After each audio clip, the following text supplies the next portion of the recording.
15 अगस्त को पूरे देश में आजादी का जश्न मनाया जाएगा। देश इस बार 78वां स्वतंत्रता दिवस सेलिब्रेट करेगा। हमारे देश को 15 अगस्त 1947 को आजादी मिली, जिसके बाद से हर साल दिल्ली के लाल किले पर झंडा फहराकर स्वतंत्रता दिवस मनाया जाता है।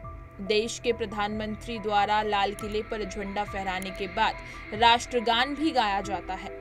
हालांकि ये पहले स्वतंत्रता दिवस से नहीं चला आ रहा है। जी हाँ, पहली बार जब स्वतंत्रता दिवस मनाया गया तब देश में राष्ट्रगान नहीं गाया गया था।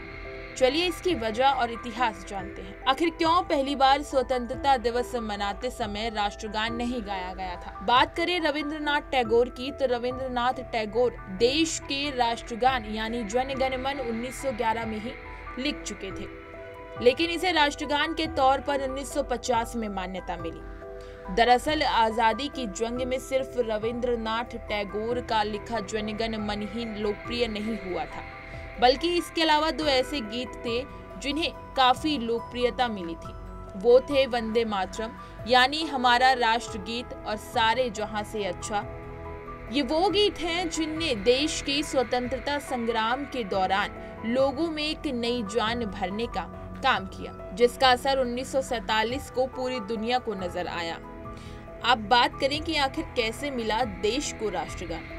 देश को जब आजादी मिली उस समय हमारा कोई राष्ट्रगीत नहीं था।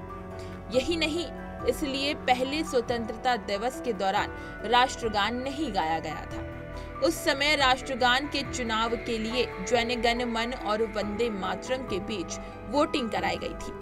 कई विवादों के बावजूद उस समय सबसे ज्यादा वोट वंदे मातरम को ही मिले थे।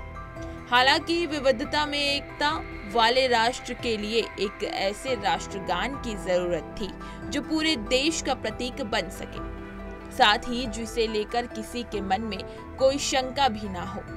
यही वजह थी कि सबसे ज्यादा वोट मिलने के बावजूद भी वंदे मातरम को राष्ट्रगान नहीं बनाया गया था।